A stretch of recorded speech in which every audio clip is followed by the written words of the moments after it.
welcome in live to our DETV studios for another edition of DETV Sports here on Monday, August 19th. Now just a few weeks away from the NFL regular season, and of course, fantasy football season is among us. It's a big fantasy football draft week. We're going to touch on that a little bit later on in the show as well. We're going to talk a little NFL preseason, a lot more action over the weekend in terms of some NFL action. Jaden Daniels and Gardner Minshew were named the starters of their teams over the weekend.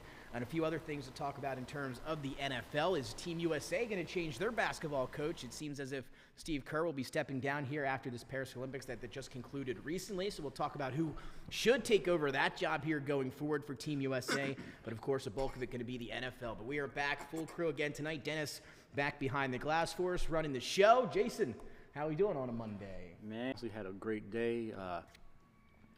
Had a great weekend and just enjoying some time, with the family. I got a chance to speak at a fatherhood conference down at the Chase Center on Saturday. That was really eye-opening and, and great for me just to know that my voice could be heard in a different format. That was really cool. And like I said, spending time with family and catching up on all this football, man. I love preseason football. You get to watch the guys who are trying to make the team, do their thing, and it's always good to see people just hustling and working hard. And I've seen some actually decent play this NFL preseason. I want to say this is probably one of the better preseasons I've seen, honestly, in recent memory. And I'm seeing people come back from injury and just seeing, the young stars trying to make their mark. So it was pretty cool, and baseball has been heating up. So I'm watching everything. I'm watching the Little League. I'm watching Little League World Series. I'm watching MLB. Seattle Storm and the Indiana Fever. I'm watching that. I'm watching, and anything you can think of that's on TV as sports related, I'm watching, man. So summer's a great time for me to just binge watch sports, That's right. Again, in a couple of weeks, we're going to be full into the regular season, everything getting back officially underway. Matthew, I know you got your fantasy football draft, I believe, this weekend. How was your weekend this past weekend coming in, and how's your week looking at? Any big sleepers? So I know we're going to get into those later, but how you feeling today? Feeling good, man. It's that time, fantasy, college, which is going to be fun to start. That's right. Been playing that college football game, driving my wife crazy, of course. But, I'm having fun, man. It's that time of the year, man. And what time? Remind everybody what team that you took over there. What team are you running in NCAA? Nebraska. Nebraska. The Cornhuskers. The Cornhuskers. Tommy Frazier in the game, man? No, can't make them. You got to recruit them. I recruit scrambling QBs, but nobody like Tommy Frazier. Nobody yet. Well, give me time, though. Give me time. Eric Crouch. We're going to keep you updated throughout the that's season. More like what I'm dealing with. Yeah. with Matthew's college updates, so we'll get you to see how his personal Nebraska team's doing and everything going forward. Yeah. All right, so guys, here we are back on a Monday, and we're going to start in the NFL this week, and we're starting with a video that came out over the weekend or today of Tua Tagovailoa talking to the Dan Le Batard show and referencing the difference in coaching styles between Mike McDaniel and Brian Flores. In a video, and Tua, usually not the most outspoken person in the world, but seemed to be talking specifically, or I would say to, Brian Flores in this video, and see if Dennis has it up for us, if we can throw that up there. But this is the conversation that Tua had with Dan Le Batard in referencing the differences between his two coaches. Practical terms between having a coach who did believe in you the way that he did, and the difference between that and what was happening with Flores. Yeah, well, to put it in simplest terms, if you woke up every morning and I told you you suck at what you did, that you don't belong doing what you do, that you shouldn't be here, that this guy should be here, that you haven't earned this right, and then you have somebody else come in and tell you, dude, you are the best fit for this. Like, you are accurate, you are the best whatever, you are this, you are that. Like, how would it make you feel listening to one or the other? You see what I'm saying? And then you hear it, regardless of what it is, the good or the bad, and you hear it more and more, you start to actually believe that. I don't care who you are. You could be the president of the United States. You have a terrible person that's telling you things that you don't want to hear, or that you probably shouldn't be hearing. You're going to start to believe that about yourself. And so that's sort of like what ended up happening. And it was I mean, it's basically been, 2 years of training that out of not just me, but, a couple of the guys as well that have been here since my rookie year all the way till now. So what do you guys think there of Tua? Not really known for being outspoken like that, but taking some shots at Brian Flores. Didn't sound like their time together, and it reflected it in the record, but didn't seem like those two got along too well. I just want to get your guys' initial thoughts here on this. Tua's strong and soft. I'm going to just say what it is. Every coach is not going to put you on a pedestal, whether they like you or not. They're just not going to do it. And Brian Flores comes from the Belichick coaching tree, so he's more abrasive in his approach. He's an old-school, hard-nosed football coach. He's also a defensive-first-minded football coach, so it probably was going to work regardless either way. Even if he was nicer to Tua, it wouldn't have worked. But coaches do that. I mean, coaches break you down to build you back up, and it seems like Tua wasn't built for that pressure. And now you have someone coming in like Mike McDaniel who had to kiss your behind because he was a very new coach of the team, so he has to get you on his side first, so that the rest of the team can follow him. So, I mean, that makes sense. But at the same time, you just got to have thicker skin. I mean, we can't always coddle our athletes. You understand what I'm saying? It's just what it is. Like, sometimes you're going to get tough love. Sometimes you're going to get, pampered. It's just a fine line between the two. And that's how I see it.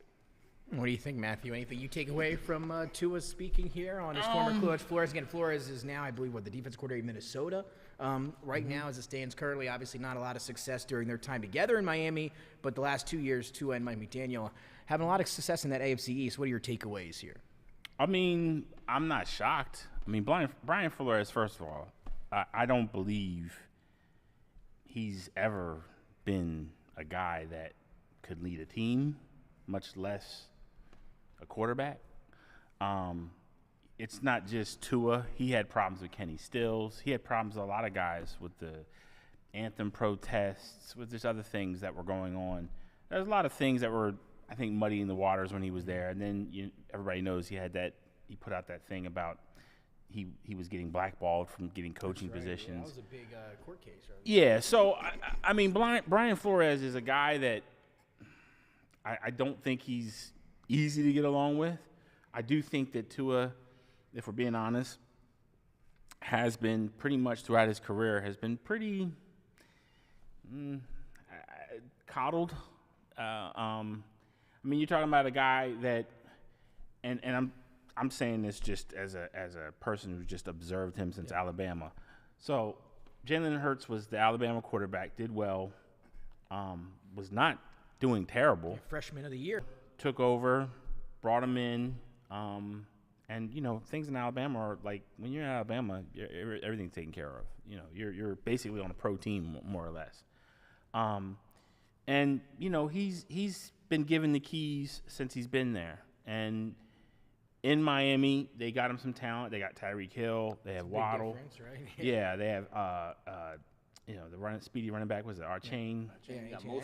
Mostert. He the dream, former Niner. And like everybody talked about Brock Purdy, and what he has to do this season to push forward and become less of a game manager. I think the challenge for Tua is show me you're elite. You got he put up a lot of numbers. Got a lot of money too. Got a lot of money. You got a lot of weapons. I mean, at some point, you're going to have to show and prove that you're this guy. So, I mean, look, he didn't like how Brian Flores had to say with him. I'm not shocked about it. But at the same time, I mean, look, Tua, you got to prove it too. You on as much people's radar as anybody else. Yeah, I mean, going back to that point, though, Jason, here for Tua, I mean, we saw last year he led the NFL in completion percentage and efficiency, but once you get towards the end of that season, he did better with the injuries, was able to stay healthy. That was the big question mark coming into last year. And again, the numbers were there, as Matthew alluded to, but once it came down the stretch in that playoff time, first playoff game on the road at Kansas City, chilly weather, he was horrible, right? Like almost, I mean, a really bad performance there. And that's kind of been the story with him in these cold weather games or in games that have mattered the most. And as Matthew said, it's going to be a big year for him. You're coming off that new contract. Now you are the guy. A lot more is on his shoulders, a lot more pressure, if you will. I mean, he got his money. One of the highest paid quarterbacks in the league. He's going to have to perform. And has Tua ever really been elite? He's always had elite talent from Alabama I agree with that. to Miami. And Last year was, I think, He his best doesn't year. have the strongest arm. Let's not. Absolutely right, yeah. And the thing with his Accuracy is what his. well, if I'm throwing 7 and 10 yards, I can be accurate too. He's throwing slant routes. He has a fly route, too, deep ball to Tyreek. they're doing the rest of the work. Yeah. Like he's not throwing like go routes. What's the thing? His processing, and he gets the ball out of his hands quicker than any quarterback. Like in the yeah, NFL. like I said, he's throwing between 5 and 15 yards. He's not throwing like 20-yard, 30-yard passes. That's also like, he's the not, design of the scheme that he's in. But at the same time, it's still like, what is he as a quarterback? I mean, honestly, like, what really is he? Because, like I said, he puts up numbers. I mean, and anybody in Miami seems to put up numbers. So it's like this for me. I'm still mad at the whole Jalen Hurts situation from Alabama with him. I think that was just a crappy way that was done. And how can you complain about Brian Flores when you played under Nick Saban, who was notoriously a psyche killer for athletes? Notoriously, since his days at Michigan State. Like he's not an easy person to even talk to, let alone play for. And we don't have that list now, but we had it a few weeks ago or a month ago on the show. We went highest paid quarterbacks. He's the only one that has not won a playoff game yet. Yeah. So Tua still looking for that first playoff victory. A big season upcoming now again. And here is the top quarterback salaries. There you go, Dennis, on the money here. And Tua coming in at number 4 in the league over Lamar, over Jalen Hurts. Of course, Herbert signing his new deal last year. Stop. Jason, go. What do you Stop. Jared Goff is making what? He just got that new deal as well. Jared Goff making what? Made the conference championship game last year. Won a conference championship, been to one. I'm just saying Tua doesn't have that on his resume. I know, but this is not about Tua. So we give away money for participation trophies? Like we give away money for second place? Dennis, can you put that list back up there for us? We give away money for second place. That's what we're doing for second place. Hey, look at this list. I mean, if you were, there you go. Jared Goff been in the league 8 years and had 2 good years. Herbert, I don't believe has ever won a playoff game, correct? They blew the big lead against Jacksonville, but Herbert, you can see the talent there. I mean, if you're looking at that list, let me ask you, who would you rather have, Jared Goff or Tua going forward? Just among those two. That's like saying, I personally think it would take Jared Goff. That's like saying, that's like asking, do I want solid poop versus diarrhea? Like, that's not really a great choice, you know. Yeah. Like honestly, like it's still poop. I mean, I take Tua, man.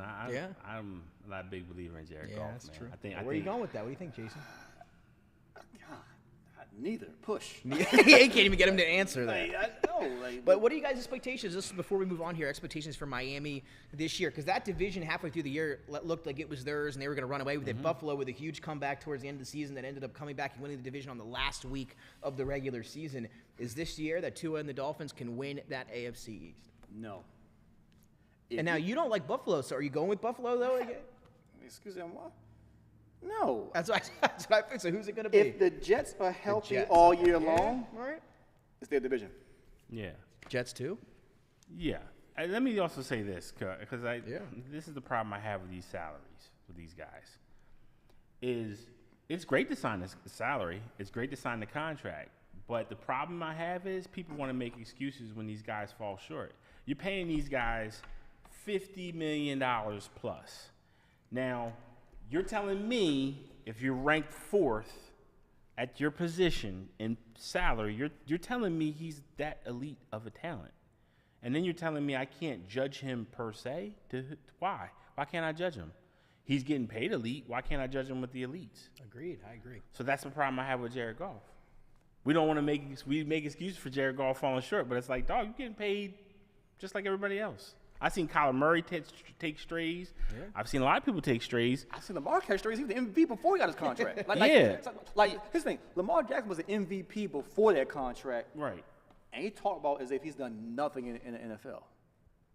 He's reigning MVP right now, and they're still trashing this man as a quarterback. Yeah.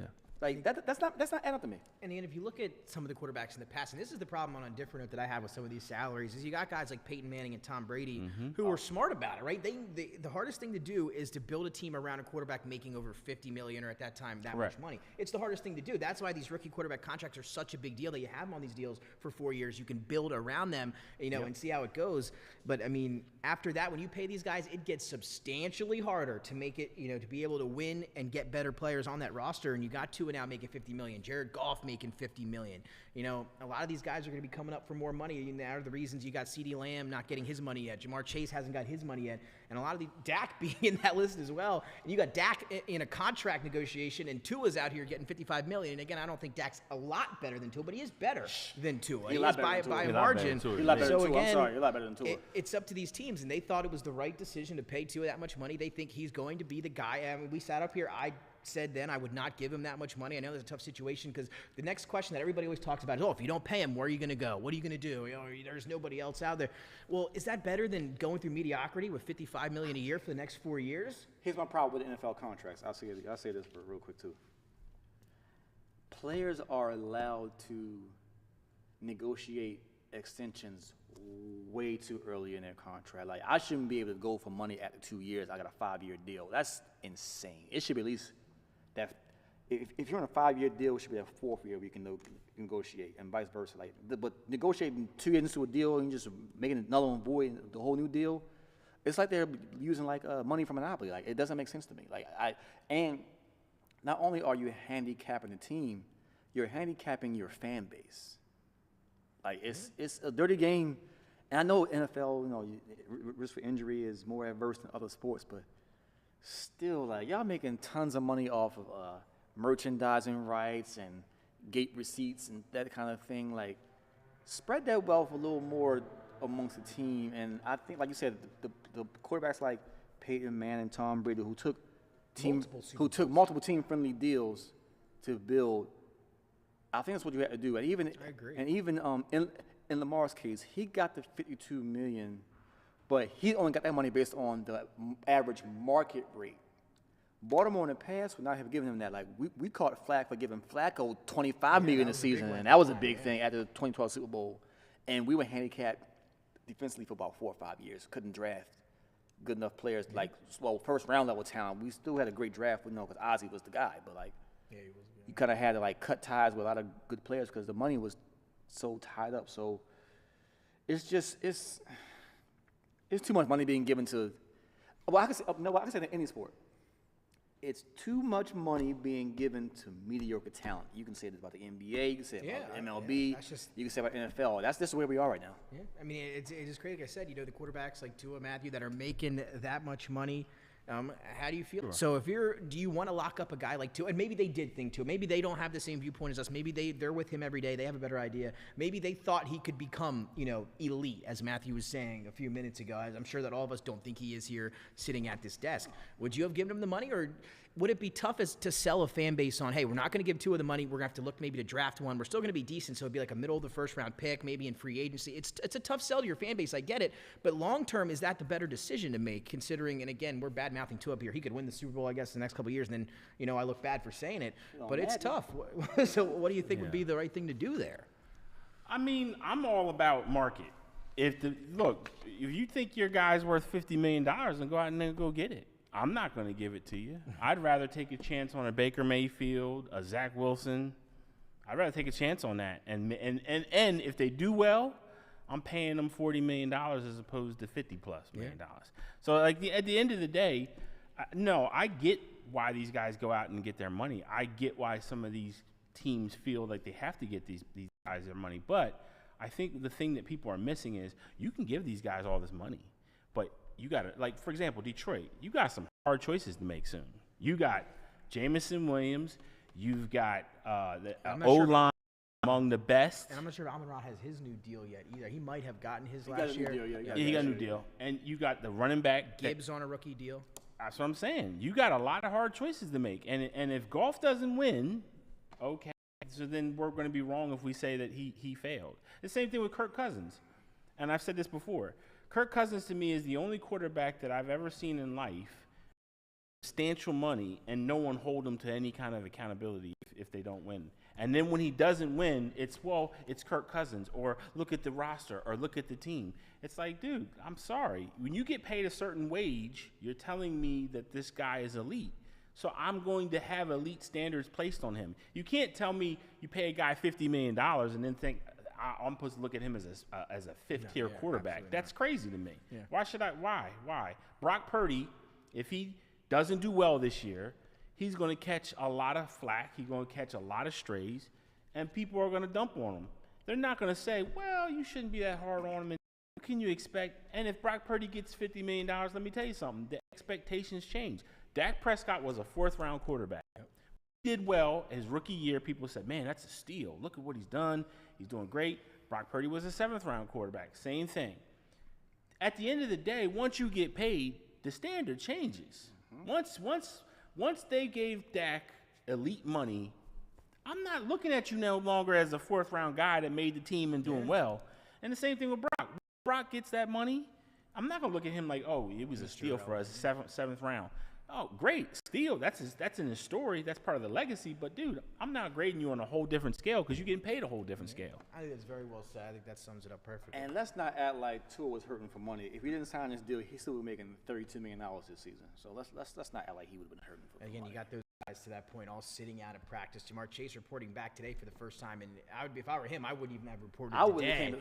Him or CD not there, but Tua again getting his money along with those other guys that we had up on the screen a little bit earlier, and as opposed to that, we saw Baker Mayfield take that discount to give Mike Evans that money so he would come back to Tampa Bay. We'll see if that works. But that's just a different, objective or a different situation there than we saw some of these other guys. And I just want to say this one last point. Yeah. I think what's happening in Cincinnati is what can happen to Detroit. What can happen to the San Francisco 49ers. And that is you can be so good that if you don't draft perfect, you're going to hurt. And, the Bengals, they have an okay offensive line, but they don't have an elite offensive line. Losing Mixon is going to hurt them. And they don't have I don't think they have a great tight end right now. Defense, but not great. And, you got 2 elite wideouts. But Joe Burrow's been hurt a lot. He's been hit up a lot. I mean, at the end of the day, you got to protect your asset too. You can't sit there and you spend all this money on the quarterback position and then say, "Oh, I'm not going to give you great offensive line play." You're gonna have to fortify it. So at the end of the day, I think Cincinnati's probably the fear that all GMs should have. Yeah, and same thing in Dallas that's going on with CD Lamb. I mean, to have Jerry Jones, and we're going to move on here. I know we stuck on this for a little longer.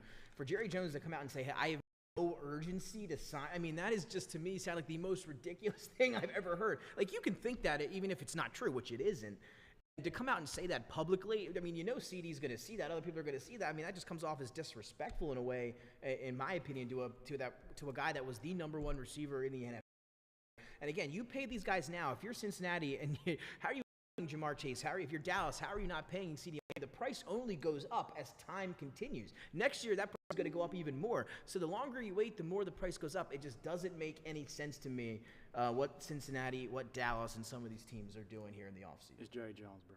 Yeah, that's true, Jerry Jones. And we're going to move on. But let's stick in the NFC East here for the moment and talk about the Washington Commanders. Jaden Daniels, seeing preseason action number 2 in the game on Saturday, was named the starter today by head coach Dan Quinn. Shout out to Tower Hill High School. And Jaden Daniels, guys, a guy that we all love here on the desk. I know, I think both of you had him as the number 1 quarterback on your draft this upcoming year. Again, we love him. And obviously, we thought he was going to be the starter. Antonio Pierce naming Gardner Minshew the starter for the Raiders. This is Coach Pierce this morning announcing the news. Quarterback, the 2024 season. My coach and Luke Getzey discussed it this morning. A lot of things went into it. It wasn't based off of last night. There's a lot of factors. So we feel like Gardner gives us the best opportunity to get off to a fast start, and that's what we're going with. We support him. Our team's behind it. Our staff's behind it. Our organization's behind it. There you hear from Antonio Pierce. It was kind of a battle between him and Aiden O'Connell. They gave him that guaranteed money in the offseason. So Minshew now with the Raiders. We'll see how that affects Devontae Adams. We'll talk about him here in a moment. But Jaden Daniels, you can see some of his highlights from the first 2 preseason games from him. Looked pretty good again. Got the ball out quick. It seemed like he was just in the same groove he was at LSU, which is what we expected to see in Washington. So those are the 2 starters. As you see some of the clips from Daniels had that quick release.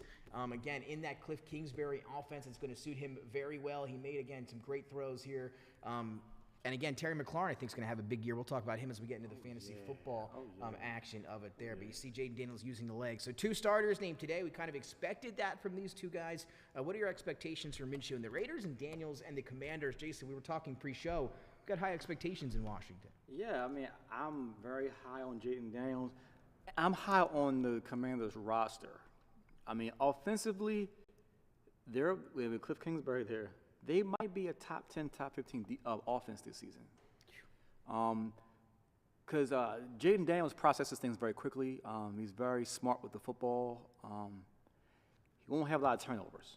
So he's going to get the ball in his hands quick, and they have the receivers to adjust to his arm, but he also has a great arm too. So it's like they can play at all three levels of offense. You can go short, intermediate, or deep routes with Jaden Daniels because he's going to make the right decision most of the time. Of course, you have to be seeing how he's going to play against ones every game, but he's smart enough to make the right play.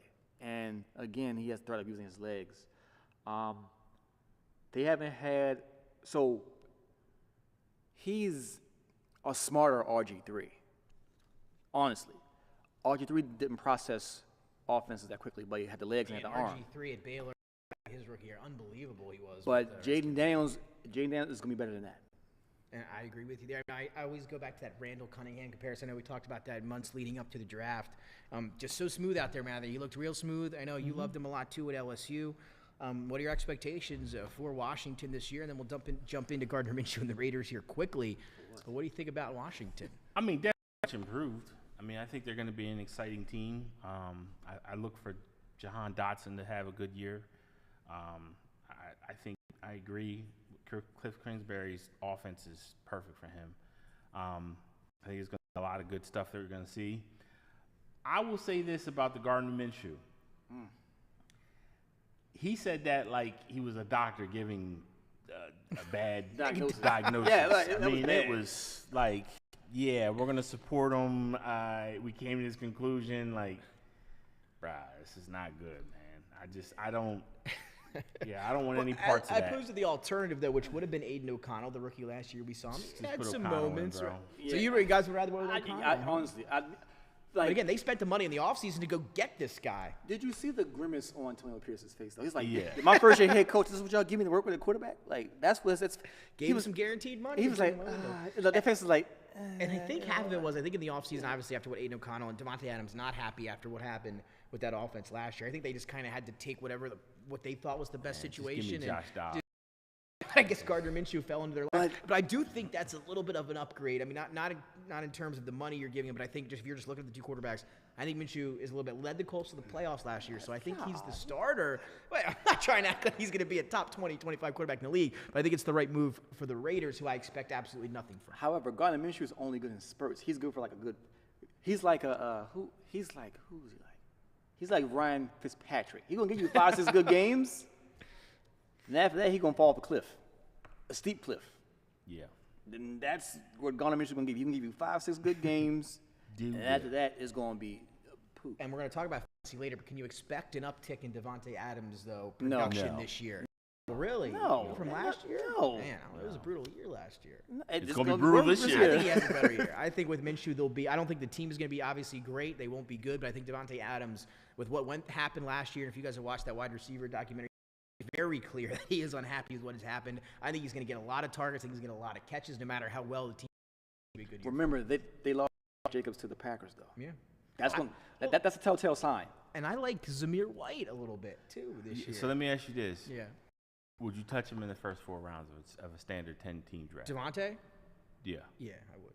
No, I'm not doing it. Too rich for my blood. Not this year. I'm not doing it. I take him in the 5th or 6th round. Yeah, I'm not touching him before Fourth round 5. No. Yeah, No. So I'll throw out somebody and you tell me if you like them better. This is a guy that I'm high on and I wanted to reference in the show.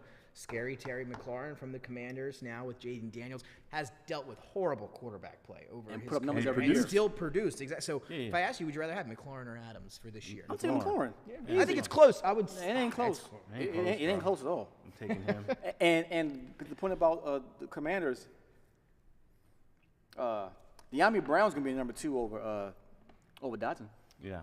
I take Zay Flowers. I take You Pittman. like Zay Flowers? I take Christian Kirk.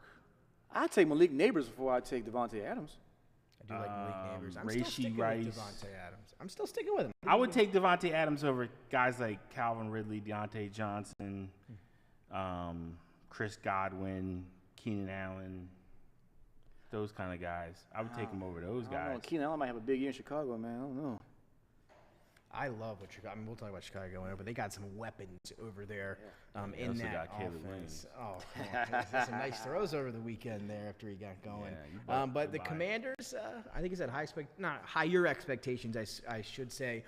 I'm excited to see Jaden Daniels get into real NFL action here in a little while. Takes us now to Matthew's San Francisco 49ers, who again, it's been news came out over last week and over the weekend that a deal is in place with the Pittsburgh Steelers if IU can't reach an agreement with the Niners. So John Lynch coming out and saying, hey, we want him doing everything we can to give him back. He said, and this is a quote, I'm not sure why it's taking this long or why it's not done yet. But the deal is in place with Pittsburgh. They're saying this is a last-ditch effort to kind of get him to come back to the Niners, which I think could happen. I do see him maybe going back to San Fran, but if it's not the Niners, it's the Steelers. How do you guys see this situation playing out, especially if you're Brandon Ayuk, you're sitting at home and you watch what Justin Fields and Russell Wilson have done over their 2 games of action in the preseason? If I'm with him, I want to head back to San Francisco and play with the 49ers. How do you guys see this situation playing out, and where is Brandon Ayuk? I'm going to let the homer take this first. Yeah, man. Listen, I feel what Brandon Ayuk feels. I think Brandon Ayuk, and it's not popular, people don't like to hear this, but I think he's probably the best route runner we got, best pure wideout we have. I think he's amazing in the system that he's in.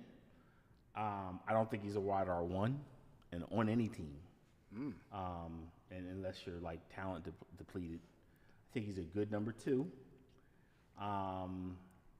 I think there's guys that would probably thrive with. I don't think the Pittsburgh Steelers are those teams. I think a guy like George Pickens would dwarf him in terms of talent. He's physical, he's big, he's athletic, fast, jump balls. I mean, he can do it all. I think Pickens is gonna have a great year this year, by the way. But saying all that, Ayuk has to remember one thing. You can either pout and be mad that you're not getting your contract that you think you deserve. And look, I agree, he should get paid. But at the same time, if the market isn't there for you right now, and I'm not saying the market shouldn't be there for you, I agree, you're elite, at least for what you do. Look, man, it ain't there. For whatever reason, they're not opening up the floodgates to you. Now, you can sit out. You do the Le'Veon Bell and do the whole season if you want to. Ruined his career. And I will say this. I think Ayuk is a diva.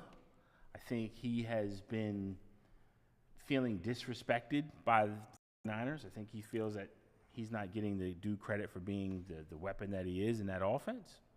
But look, bro, I'm sorry to tell you, it's Christian McCaffrey going to get more love than you. Debo going to get more love than you. It's just what it is. And that's not to slight at your talent. It's just the way the cards. I think you've surpassed Kittle. I think you surpassed Kittle. Okay. And look, he's right there. But look, man, you got to just sit and do what you do best, and just let all the stuff that's on the back burner get figured out later on. I just think it's dangerous to continue to sit out. Dangerous to continue to build up bad credit with the team that you need to thrive with. And I think the way that he plays with that offense, I think he needs them and they need him. I just think it's a really good fit, and I think he should just do what he got to do to get back on the field. Dear big baby Jesus wrapped in the manger, please do not let Brandon Ayuk come to the AFC North and go to Pittsburgh. Amen. But I can't take that. Number one. But number 2, though, yes, I agree with Matt 100%. He is more John Taylor and J.J. Stokes than he is Jerry Rice and T.O. Let's just put it out there. Yeah. And even in name recognition, pecking order, it's still going to be McCaffrey, Debo, Kittle, then Ayuk. That's just how it is in San Fran. It's just the nature of the beast. Yes, he's a great route runner, but would you rather pout and win or get paid and lose? That's the decision he really has to make.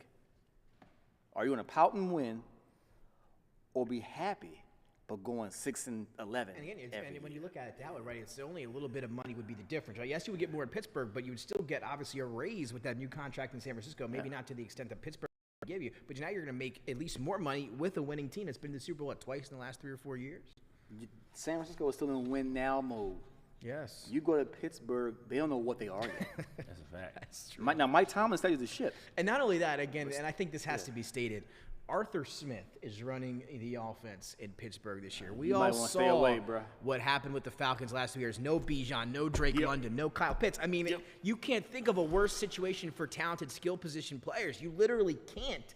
I mean, and to Matthew's point, if I'm IU, there's just, and the Steelers were the only other option. Obviously, a great organization for over the years, as you know, but to me, it's a no-brainer. I stay in San Fran. How do you go from Cameron to Arthur Blank? I mean, Arthur Smith. Arthur Blank might be a better. Yeah, I mean, he might be better. Like, Arthur Smith. Like, my God, you went from bad to worse. Like, this is. Ooh.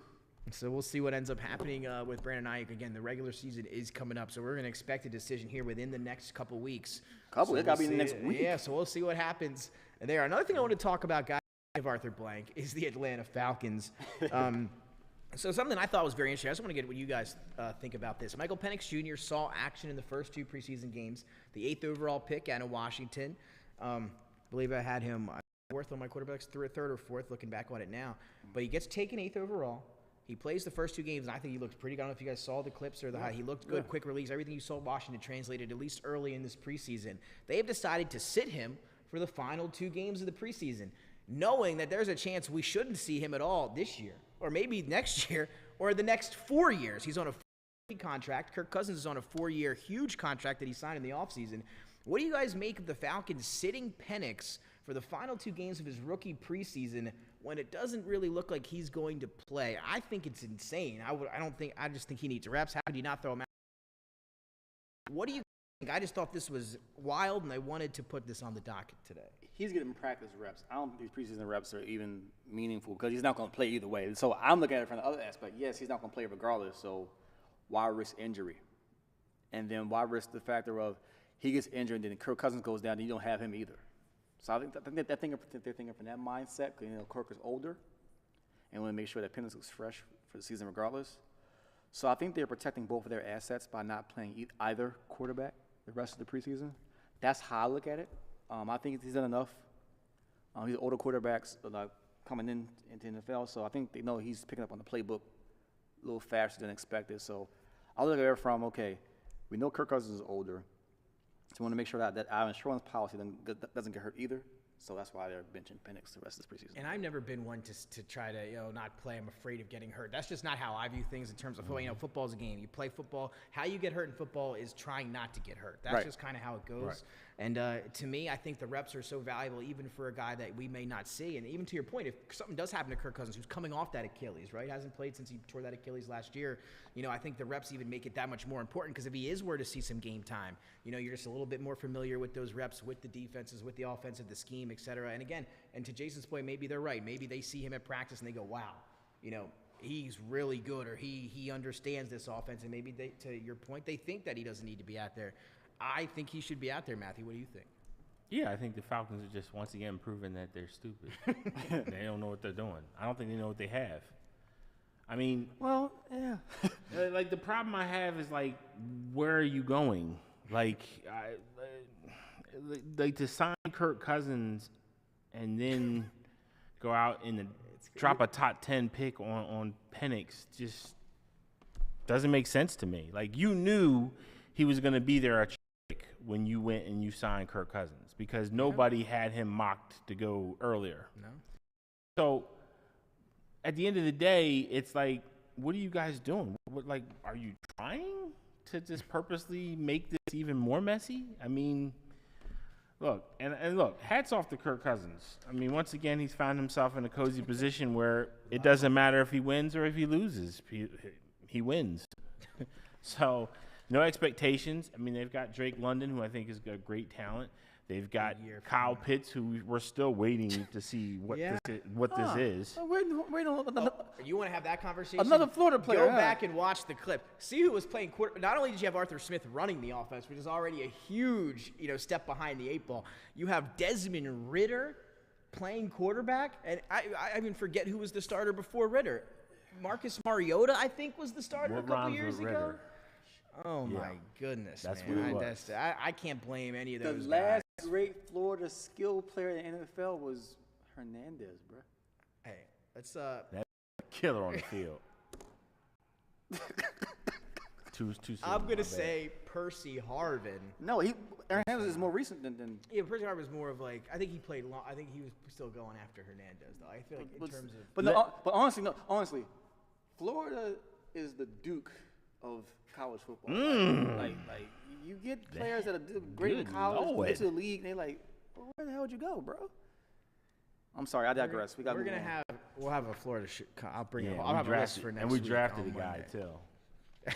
Pretty Ricky, what they call him, and he hurt. Yeah, He's hurt, gonna have a of good course. year. I like that nickname. Yeah. He's gonna have a good On, year. on this Madden year. again? No, Or just or wait. CFP 25. Just wait. It all depends on Ayuk. We'll see what happens with Mr. Brandon Ayuk. So here let me ask you this: going would you forward. take Yep. in fantasy this year? Would you take Pitts before Trey McBride before Sam Laporta? No. So would you take Pitts before? And we'll have my tight end rankings here in a Dalton while. Kincaid. No, I love Dalton Kincaid. I got Pitts around 7, 8, 9. I wouldn't take Pitts before Isaiah Likely. I think, and I do like Likely in Dynasty. Andrews banged up. When Likely plays, he is a very good player. We'll just see if he gets that opportunity with Mark Andrews back. We'll finish off with some basketball before we dive in with the finale for football. A question that we were talking about here in the group chat over the last couple of days.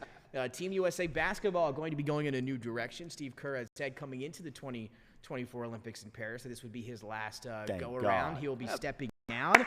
Just to look though. Please. Get out of here, scram. Took over, I think his first taste of action was the FIBA World Cup in 2023. A fourth place disappointing finish was not where we wanted to be, obviously, as a country, but does bounce back and get the gold here in Paris at the 2024 Olympics. Names that are being thrown around as frontrunners, as we talked about pre-show. Spoelstra and Tyrone Lue, both of the guys that were the assistants for this year's team under Steve Kerr, and two coaches that we all highly respect here on DETV. One, should they make the change? I think I know your answer. And number two, who should it be going forward for USA basketball? Give me Spo.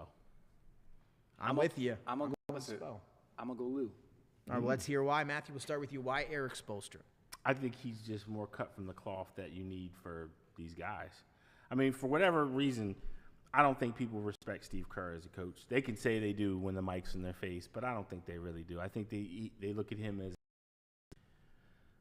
talent harvester. He's a guy that walked into a ready-made team that had elite players, and I don't think anybody looks at him and says, yeah, that's the guy. He's not a Phil Jackson. Well, I mean, he did learn from Phil Jackson. Phil Jackson was a talent harvester, too. Phil Jackson actually could take guys to the promised land. But he still was a talent harvester, though. Yeah. I mean, if we're going to talk about it, what was Phil Jackson's record in the CBA?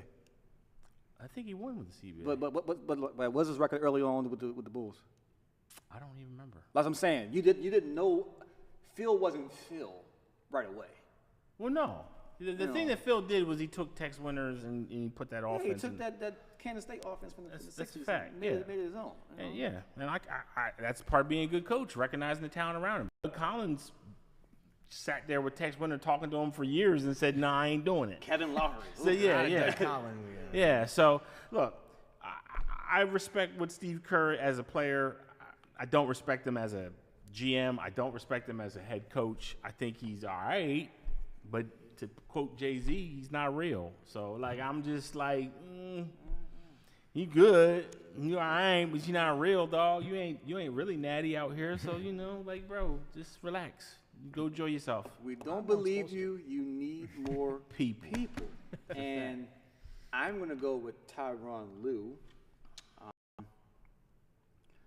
Only because I think he's coached a few more egos than Spoelstra has. Like, you can't go wrong with either coach. That's what I think now. Spoelstra had the big three, for those years. But Miami.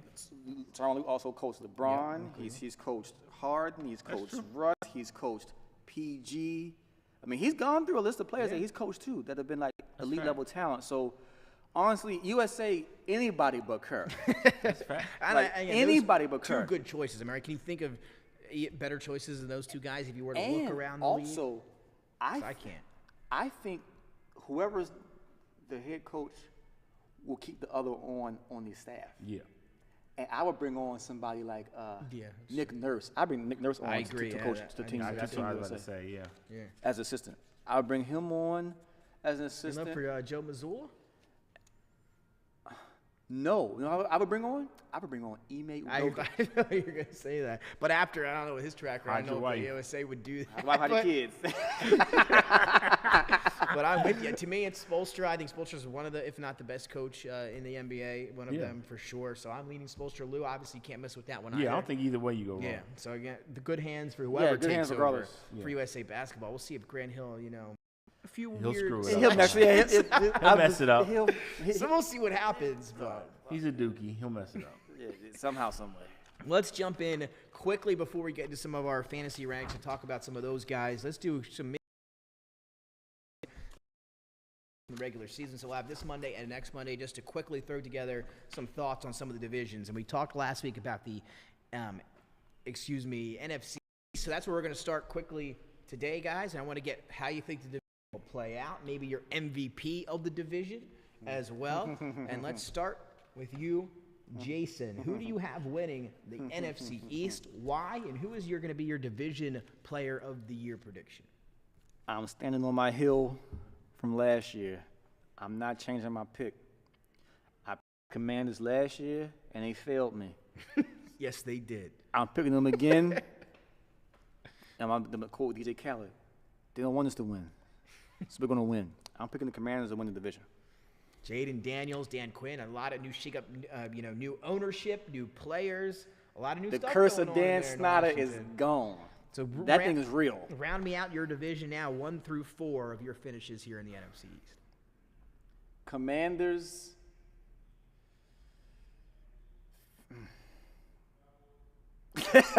Commanders, Philly, All right, okay. Take them second. Dallas, New York. And let me ask you this now. You gave those are your predictions for the finish of the division.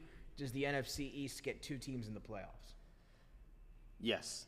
There you go. So the Commanders, and again, going back to Jaden Daniels, I think that defense can pick it up with Dan Quinn now over there in Washington. So a lot of stuff to be excited about for the Commanders coming in to this season, including the, I believe, second in the Rookie of the Year odds in Jaden Daniels. And the reason why I picked the Commanders, too, because, again, there's been no repeat winner It's amazing. in the division since 2004. Really is. It's 20 years and counting. incredible. Yeah. So you can legitimately go from worst to first in this division. Yes, you can. The Commanders did it a few years ago. Unless you're New York. That's not happening. You still got Daniel Jones out Well, there, and, can and we- that ain't happening. Well, we're on the subject. I don't know if we have the footage. I don't have it with me, or I didn't get it started. Daniel Jones making his return, Matthew, to the NFL preseason over the weekend for the first time since that ACL tear. A lot has been said about him in the offseason. People have said he looked good at training camp. He's got the beard. They say he's got a new swag to him coming into the year off that ACL.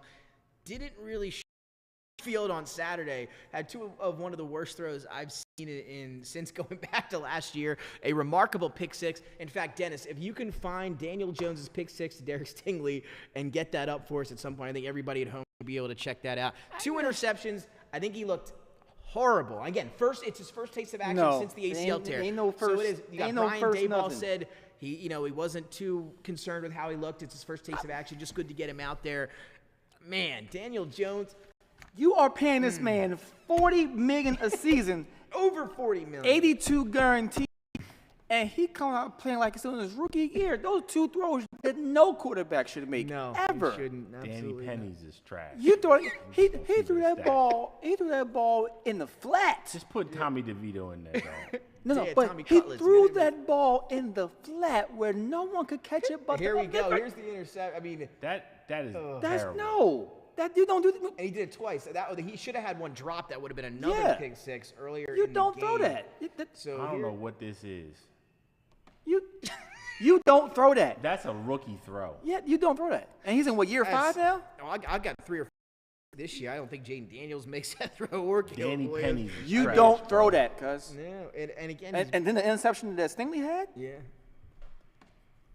And then the one they dropped, that would have been another one. So again, to me, I love Malik Neighbors, and I think he's going to get his, just because of how good he is, even though Daniel Jones is that bad.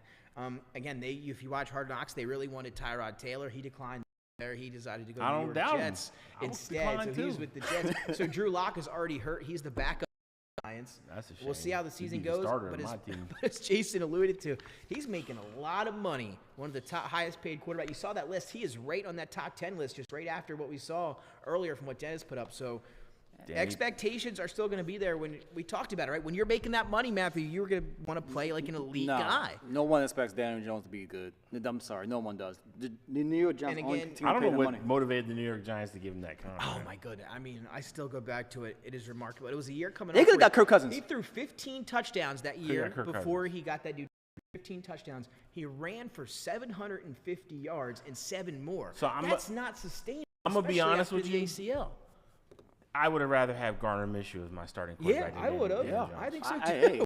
I agree. It's bad, man. So let's get. What do you think? NFC East. Let's get your division. How it's going to finish out for you. I'm going Cowboys. Okay. I'm going Eagles. I'm going Commanders, and of course I'm going to Giants. Yeah. I think Giants are unanimously trash, and that's just where I go. I'm going to go to Matthew's. I'm going to go. We all have different finishers, so we've got the Commanders, the Cowboys. I'm going to roll with the Eagles. As you should. The Cowboys finishing in second. Again, I wouldn't shock me somehow if the Commanders get up there and have a great season and get second spot. But the Cowboys, for some reason, they have a great regular season each and every year. It's going to break down. They won't win a playoff game or two, but for some reason they play well in the regular season. A lot more question marks, though. Obviously, this year, CeeDee Lamb, if he doesn't, I'm assuming the deal will get done if they're smart in any form. But if they don't have CD, that running back room's looking a little weak right now as well with Zeke and Rico Dowdle. They haven't got anybody else there yet. I mean, there's a world where the Cowboys really underperformed this year that I could see it, but I'll have them finish in second just because I think Dak does get that deal done. I think CD does get that deal done, and those guys in that offense with that defense as well, even though they lose Dan Quinn, is enough for me to have them finish second in the division. But again, Jay Nails and the Commanders, I'm with you there. I think the expectations are raised. I'm expecting something out of them this year, even if other people. And I think it's going to be a battle for that division. I think those three are going to be, maybe all season long going at it back and forth within a game or two of each other. But I think the Eagles will have it come the end of the year. The reason why I didn't pick the Eagles first in the division, I've picked them before in the past too. So for people who like to shoot shots, don't do that. I don't miss. So that's number one. Number two, I think the drama between Coach and Jalen is going to rear its ugly head again. And you got two diva wide receivers who want the ball. Well, let me tell you. And you got to feed Saquon. And to your point, if it does, and this is something that Matthew talked about all the way into last year, is if it rears its ugly head early and there's hiccups, he's gone. And I think got to be. And I think he will be. I think after the way they collapsed last year, come back into this year, and we all had a heated discussion about it. I thought he should remain till this year. But I said it then. If it starts in any way like it was ending last year, you've got to nip that in the bud immediately.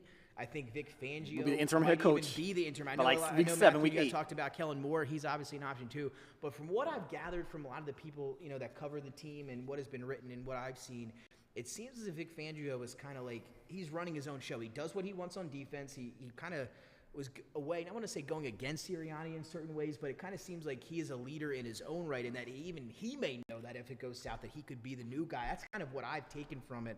But to go back to the point, I think if something does happen with Nick and Jalen early on, or just the team struggles, I think he'll be out quick. Vic Fangio is the coach in waiting in Philly right now. Like, that's just this. Like, you don't hire him. And that hasn't been a talk, though. That really hasn't been any He's coaching waiting. So the people who are writing this, it's not the people that last year said there was nothing wrong with the team and they were good and everything was great. Well, let me tell you this. I'm not saying there's a certain writer, Howard Eskin, who said it was, you guys don't know what you're talking about. We're great. We're flying high. This is what I've taken from this is not what they're writing about. This is just from all the stuff that I've gathered. This is what the conclusion that I've come to. Nobody's come out and said anything about it yet or wrote about it, but that's just what I believe could happen. Because that Jeffrey Lurie check looked real bad last year when certain people came out on TV and said people don't know what they're talking about. It didn't look good. And let's not forget, this is a team who was playing their first season without two stalwarts. You're playing without Fletcher Cox and Jason Kelsey this year. Yeah, there's some question marks. That's going to show up early in the season. Those guys have to step up. And I think it's rough. I do think A.J. Brown will resurface again this year, that there will be problems if certain things don't get taken care of. I do think that. When everybody's winning, and again, that's worst things are case perfect scenario. And if it does happen, I would expect a coaching change. I would expect it quickly. Okay, would you expect a coaching change or a trade? Coaching change. Why not trade?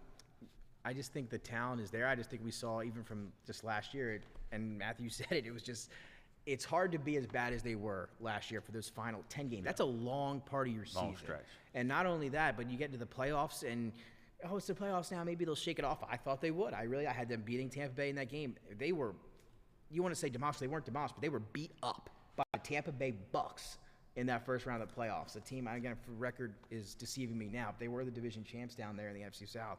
But again, Eagles were favorites in that game, and they got beat down by Baker Mayfield and that Tampa Bay Buccaneer team.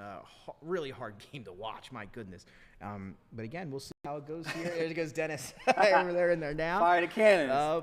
Yeah, I think it's going to change a little bit this year. But again, like we all said, if there's any hiccup, a struggle, or anything early on, I would expect to see changes. Let me ask you this. If the offense doesn't move well, because let's just say Jalen Hurts doesn't get his mojo back, would that, let's say they win, not winning with the margins that people think they should win. I think he's okay.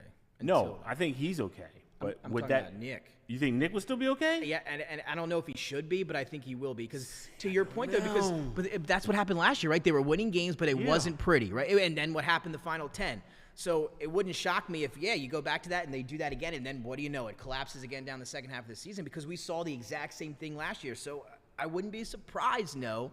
But and I don't know if it'll be the right choice. To your point, I don't. Yeah. If they do win as ugly as they did last year, because we saw they were winning games against teams they should have beat worse, and then when it came down to it, they weren't that good of a team. So we'll see if that happens again this year, because I don't know if I would do it or not. I don't think it will happen, but I wouldn't say it shouldn't because of what happened last year, because that's an exact example of what you're saying, and it could happen again. Y'all better pray y'all linebackers can play. That's a fact. Good God. Devin White, need a big year out of him. And Who? Well, here's the thing, too, right? You got those two big guys on the interior part of the line. Is Jordan Davis and Jalen Carter, the 2 first-round draft picks. Those guys have to play well. They have to step up. It's their time now. They were first-round, top 15 draft picks. Jalen Carter, 5th or whatever overall he was. It's now time for them to make an impact in the NFL this season. Jordan Davis ain't doing it. But I Jalen agree Carter with you will. there. We'll see. Jordan Carter, but Jalen Jalen Carter Carter's could Carter's be. gonna play well. So he's going to gonna have play to play well. well. And again, Quinyon Mitchell, kind of, I think, a slow start to training camp. Yeah. That's nothing. I still But like again, him, he'll though. be starting that's as it nothing. looks like. So I think they're toning things up on defense. I think it's going to be better with Vic Fangio running the show. It could not be any worse than what it was last year. But we'll see what happens. So with a Vic Fangio defense, you're going to be more physical. You would hope. Just for starters to begin. No, you are just to begin with. I saw the first preseason game against the Ravens. You saw a different Philly defense, even though it was just 2s and 3s. Yeah. You still Couple saw starters mixed in. Like Bryce Huff played. Yeah, in Bryce that Huff. You still saw a different mindset on defense. So game. I mean, and last year it was hard to watch. I mean, it was one of the most brutal things. Last year's defense. You're welcome, Philly. Like last year's defense. Broke y'all Apologize. boys, man. Apologize. Like last year's defense was like watching that nasty wide 9 era that y'all had on defense in Philly. That was a nasty era too. God, that wide 9, that was horrible.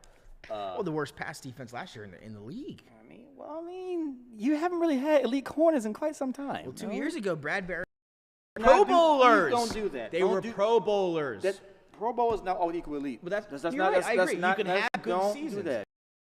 I'm just Please don't saying, do that. Don't coming do into that. last year, you wouldn't have thought that would have been an issue because of how well they played the year Y'all before. last Asante Samuel. He was still getting burned. Asante Samuel, and he wasn't too bad back. I'm trying. It was Lito Shepherd and Bobby Taylor. What a I like them. combination that was. I like Troy Vincent and Bobby Troy Taylor. Vincent and Bobby Taylor. Excuse me. Yeah, Lito Shepherd was later. man. Yeah, Troy Vincent was Remember, high back then, yeah. y'all still signed Nandi Ass Memoir to a deal. That was the dream The dream team, year, Vince man. Young and Nothing everybody, couldn't have yeah. been any worse than we saw some of that. Yeah. So there you have it, though, for the NFC East. We're going to wrap up now. I want to do a quick other one, but we don't think we have time for it tonight quickly. Talk about the NFC West or the NFC North and get our predictions there, but we'll save that week when we will finish every other division. Let's get now to Fantasy Draft Week here quickly as we round out the show. Ranking sleepers, breakouts, favorites for the 24 year. We will keep it relatively simple here as we close out on a Monday, but all of us three here at the desk play fantasy football pretty avidly, I might say, for years and years, and I like to think we're pretty okay at it. So we're going to give you what we think is going to happen here in the 24-25 season with these drafts coming up here in just about a week. I know Matthew has one over the weekend. I have two coming up over the weekend. I know Jason has a few on the dock as well. Yeah. So let's dive right in, and let's start with some of your guys, breakouts, or just favorite players coming in here for the 2024 year. Jason, I had to say, who's a guy in terms of fantasy football that you want on your team? Who would it be? Be first round, second round, just a guy overall that you're looking to get. I'll give you a couple names. I like Zay Flowers in fantasy this year. I love Brian Robinson in fantasy this year. Could be a sleeper there. Actually, I like Kyle Pitts in fantasy this year. Because Kirk loves tight ends. He does. He's going to give him the ball. Could this be the year? He's going to give him the ball. So those are my top three. Well, a few of my top players, but as far as a sleeper is concerned, it's crazy calling him a sleeper, but I would call Keenan Allen a sleeper. Yeah, I think you're going around fifth or sixth round there. So yeah. I would call Keenan Allen a sleeper. For some reason, Matt, don't shoot me, but for some reason, I think Marvin Harrison Jr. might be overhyped in fantasy right now. Oh no! I'm gonna say it out loud. Oh, I think the hype is real for Marvin Harrison. I think Marvin, because I don't think that they have the offensive line to protect Kyler enough to get the ball to Marvin Harrison Jr. He bet Mighty Mouse better be running around back there. But that's my deep. But that's my thing. I would take numbers than everybody else in that rookie class. He's standing on his tippy toes back. So you rather have Daniel Jones throwing the ball to believe? Yes. In that aspect, yeah. Oh, I don't know but again, hey, I'm with you there. On side, I think Zay Flowers could be a nice pick this year. Maybe he's kind of going in the middle of drafts. Yeah, he's going mid right now. But Kyle Pitts, another good sleeper there. I think he's in 8th or 9th, 10th ranked tight end in most lists. I want to see if Dennis, if you have the top 24 overall, you can put up at some point. If not, we will just talk about it. Matthew at the bottom. Oh, there we go. How about that? Hey, there we go. Looking good. Quarterback rank. You get all the rankings on the bottom. There. So, Matthew, what are some players that you're looking to get in your drafts? Better that be the first round, the 5th round, late in drafts. What is some guys that you need on your team this year? So, it depends on where you value guys. Some guys like to pick a quarterback early. Me, I kind of like to wait a little bit. I'm not one of those guys to take a quarterback or pick. Yeah, I never do. Never. Yeah, I love it when guys do in the league do that. Cause some guys can drop to you, right? Yes, because then that lowers the talent down to me more. So, a QB that I'm targeting is probably Trevor Lawrence. I think he's going to be nice sleeper there, right? Like get him late drafts. Anthony Richardson's another guy that I'd like to take a gamble on. Wide out, another gamble guy I would take is Dontavian Wicks from Green Bay. Like him, Rashid Shaheed at New Orleans. Another good slipper. I like Rashid. Yeah. That's a good name right there, Matthew. I do like Rashid Shaheed a lot this year if he can stay healthy now with Michael Thomas out of the picture there. New Orleans, Derek Carr could be finding him down the field a lot. And if you find yourself in a league that's having running backs really early, a guy I like to look at maybe is Tajay Spears from Tennessee, Jalen Warren from Pittsburgh. He's hurt. He'll be hopefully ready for week 1. Hopefully, he got hurt in the game over there. Yeah, he should be good. Would he bang up? Hamstring, but he should be fine. They're saying he should be back for week 1. Hopefully. Yeah, hopefully. I mean, those are the guys I'm targeting, and I think that they're going to give you nice little value. Let's talk about some of those guys here. You mentioned Tajay Spears. I thought he had a very nice rookie year last year out of Tulane. He was backing up Derrick Henry, so we didn't see a lot of touches, right? Because King Henry, one of the biggest touches guys you're going to have at running back in the league. This year, I was confused, right? They went out and they signed Tony Pollard to that $8 million deal, and I didn't really understand why you want to spend $8 million on a running back after drafting Spears, but especially on a guy like Pollard, who I thought struggled a little bit last year as the main guy in Dallas. He's way better as a 1-2 punch, that's what they're hoping for. But I think Tajay Spears is the better running back. I think he should be the starter, and I think if he does get his volume, I think he's going to have a really nice season in Tennessee, both catching the football and running the football. Yeah, I think he does better when he's the third down back. I think he excels in that role. I think look, we all thought he was going to be electric when he got all those touches because of what he showed when he was. We're talking about Tony Pollard now. Tony Pollard, yes. I think that's why they signed him. So I agree. I think that's why they signed him. I think that's why Spears is going to have a little bit more, I'll say, life during the season because I don't think he's going to get 30 carries a game. I think it's going to be a situation where he's getting maybe 12, 14, more like a Jamal Charles in Kansas City era where, less touches but more production. And I think Tony Pollard, look, that's another guy you might want to grab in later rounds because I think he's going to excel at the third down role. He did in Dallas. So, how do you guys feel about just sticking with the running backs here? A guy that's being drafted in the similar range as the two guys we just talked about, Spears and Pollard. DeAndre Swift from Chicago had a nice start with the Eagles last year, but they had the best offensive line in football. It really slowed down towards the second half of the year. Typically known for seasons getting hurt throughout some of his early career. He's now the starter with the Bears. They have Herbert and Roschon still there, but a lot of the preseason work with the starting unit went to DeAndre Swift. He's going to get a bulk of the touches this year. How high are you guys on DeAndre Swift in Chicago's offense? I'm still taking Josh Jacobs over DeAndre Swift. Yeah, me too. That's how I feel. And Khalil Herbert going to be a starter. Yeah, I agree with that too. Tajay Spears, Tony Pollard, or who would you take? Over Herbert and over Swift? Over Swift, yeah, excuse me. Spears.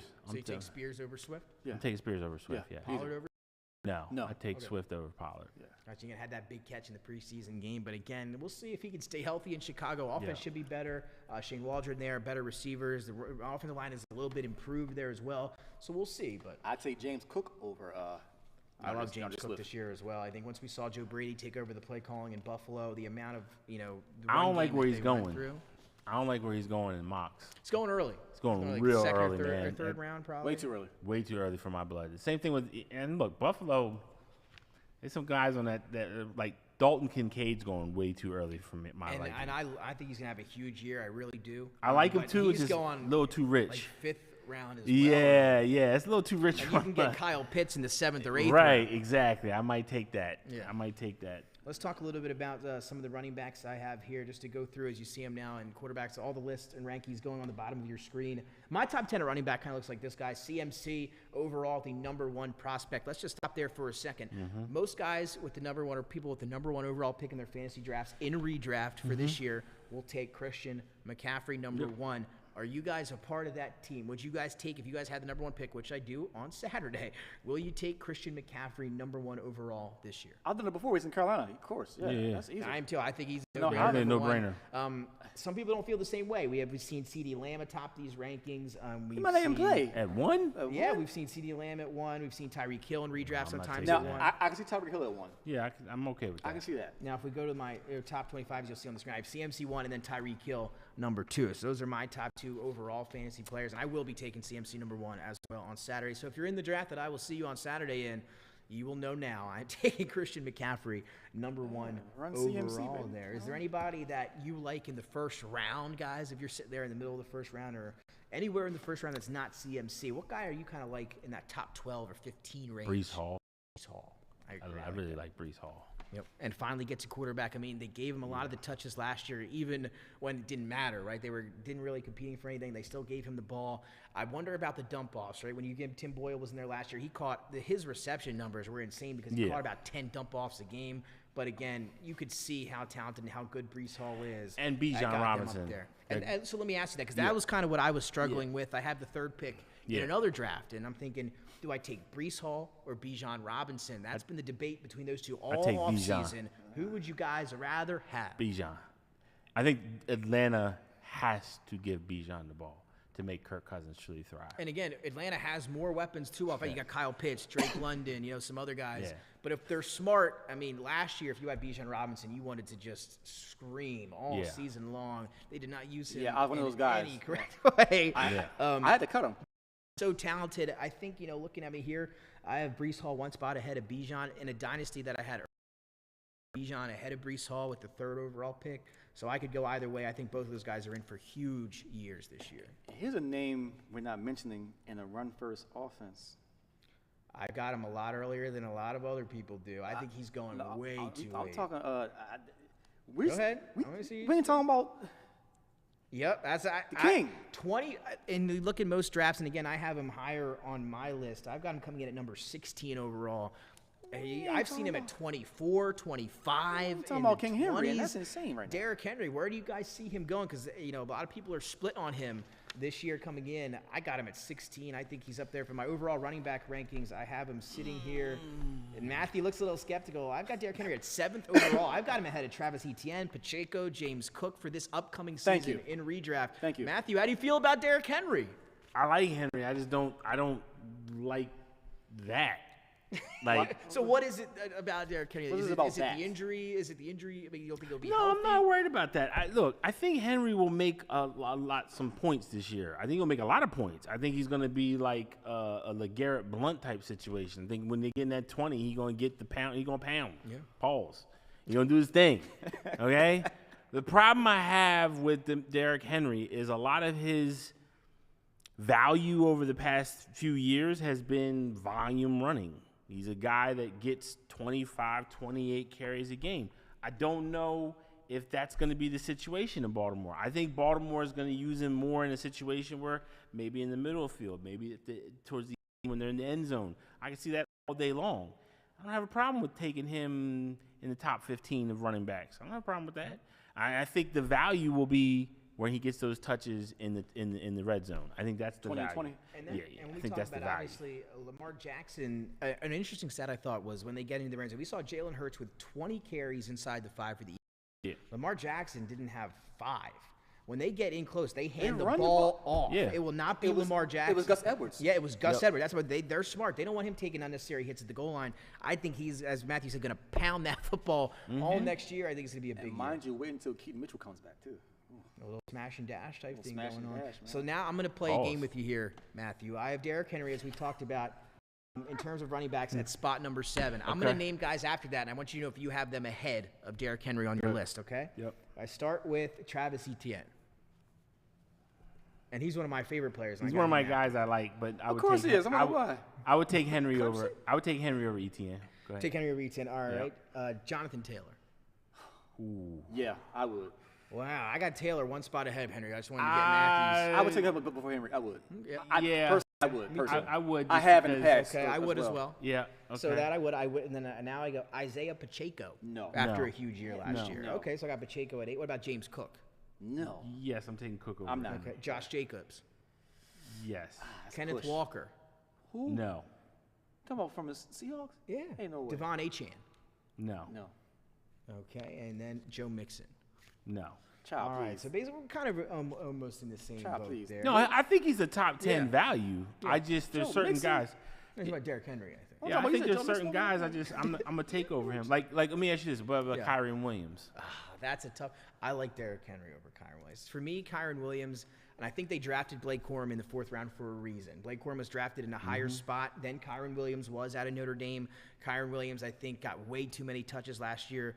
I think he's going to be – I don't want to say he's going to get hurt. You can never obviously say that, but he gets banged up for being how small he is and how many he gets. Sean McVay is a one running back guy, so that kind of territory, but I think Blake Corum is going to get some work in this year, and I think Kyron Williams might not have a lot of success staying healthy for the entirety of the So season. I got Henry, just to be transparent. I got Henry 8th. Okay. So Yeah, not far off, not too Yeah, far. that's off. right there, yeah. Yeah. There's Shout just out- certain guys I like. Again, I though. got Williams a little bit lower on my rankings. Shout out here Blake as well. Corum, Baltimore, St. Francis, just saying, you know. Shout out Blake Corum. That's right, Blake Corum. I think he's gonna have a good year. He's gonna have a good year, there as well. If you guys could take though one wide receiver, who would be again maybe not in the 1st round? I'm not gonna say maybe our Tyreek Hill or a CeeDee Lamb. Is there a wide receiver though that you guys want on your squad this year? Puka, well, it depends on your setup. Yeah, If you- that's if you- true. Yep, you're drafting, right? If you, well, not just where you're drafting, but the rules that you're playing with. If you're doing the per reception, Puka Nacua, I think is a great target. If you're doing the per reception league, PPR, I would, if you want some value, I would probably say Chris Olave. I would say That's good. That's good. Drake Those London. would be my two. I love Drake London and Nico Collins this year. I think Nico Collins. I know all the talk about Stephon Diggs, and I Yeah. love Tank Dell as well. But Nico Collins really kind of under the radar last year for how much of a good season he had. Those are the two names I am all in on I'm here. mad about that. Drake London and Nico Collins, depending on where you draft them. I do think Garrett Wilson is in for a huge year down there in Rodgers, but he's kind of in a 1st round kind of talent there. So if we're going out of the 1st round, I go with Drake London and Nico Collins. I was gonna say Garrett Wilson. Yeah. Yep. And I want to say this name too, guys. I want to say DK Metcalf. I want to keep an eye on DK this year. I'm not taking DK. Ryan Grubb now bringing that offense from the University of Washington to the Seattle Seahawks. And they're using him a lot more in motion. They're using him in a different schematic way here this year. I think DK Metcalf could be a sleeper. DK is disappointing, man. I'm going to say what it is. He's very disappointing. Yeah, I'm good. I think look out for DK coming up this year. And I also think Cooper Kupp on a rebound year. Don't draft him early or anything like that. I ain't going. But give me Cooper Kupp as your wide receiver 2 or back, like low wide receiver 2 or high-end wide receiver 3, I think, for Cooper Kupp this year. I think he's going to get back. I think that boy I'm going to give you a wide receiver name. T. Higgins. I like that too. T. Higgins. I got him up on my list 24. T. Higgins. Wide receiver, ahead of Stephon Diggs. You have and DJ Zay Moore. Flowers. The problem with DJ Moore is this. When you have O'Day and Allen on the same squad, you're going to lose some touches. That's as simple as that. And I think – and he, again, coming off a year where he had 1,200 yards. he's not going to have it again. Not going to have it again because Cole Kmet, like, they're going to spread the ball around a lot in Chicago. So they could potentially have 3,000-yard receivers, or they could potentially only have 1,000-yard receiver. Yeah, that's a good You understand what I'm saying? Let me ask you this, though, quickly then, Jason. DJ Moore or Malik Neighbors? Malik Neighbors, because it's going to be force-fed. And hopefully they can actually get him the ball. That's No, going to be the tough part. So he's going to be force-fed. It's going to be Stafford to Megatron, the way they're going to force-feed Jones and Neighbors. This is going to be that type of force feed. Let's be clear here. There's a big difference between Matthew Stafford and Daniel. Big difference, but I'm talking about but the way Matt Stafford used to force feed in terms of Megatron every targets. game. Yeah, targets here, He absolutely. was averaging like 18 targets a game. Like, it's going to be like that. And again, I'm big on Terry McLaurin. He's going later in drafts. I think he's a big sleeper. Christian Watson. And Christian, I mean, does he have hamstrings, Jason? What is going on with Christian? Be healthy finally this year? Yeah, I think he's going to be healthy now. Again, I'm all over Jordan Love and the Packers as well. Again, I think the NFC North is going to be a lot of fun. There's a lot of talent in that division. I have a lot of fantasy players. Oh, you know who I take a fire on? Just I take a fire on Hollywood Brown. I take a fire on. Especially after the injury, he's now fallen even more down these draft boards. Xavier Worthy actually leaping him, I believe, in ADP right now. Yep. So Hollywood Brown is falling. He'll be out 4 to 6 weeks. He will miss the opener, maybe a week or two after that. But he's been working out with Mahomes all off season. I think he's a very good wide receiver. That Patrick Mahomes. I think he's going to be for that offense along with Xavier Worthy. But if he gets healthy, I'm with you. One more wide receiver name. You cannot forget about Amari Cooper. All he does is put up numbers. I think he's going a little late. I've met 28, and I think that's higher than most people have him. All he does is put up numbers. No matter from the Raiders to Dallas to Cleveland, he just puts up.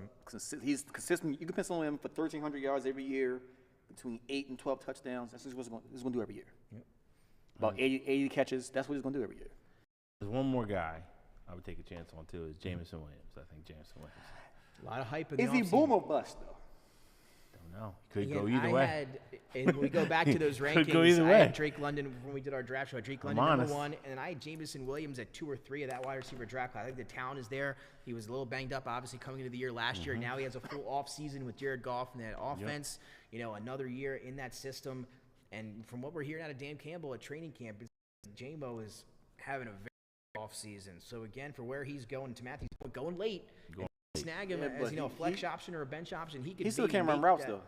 I think that's the problem with DT. He can't run routes. And you know this already. I think you can have a year. Again, he's going to be that deep threat that they just haven't had. Now you got Amon-Ra working in the middle of the field. And he's a threat on reversals. Yeah, if you want a real sleeper though, I'm gonna move on. You want a real we're sleeper? Closing it out. So yeah, real sleeper. Yeah. De'Ami Brown, Commanders. Now that would be a sleeper. That would be a sleeper for sure. Deepest of sleeps.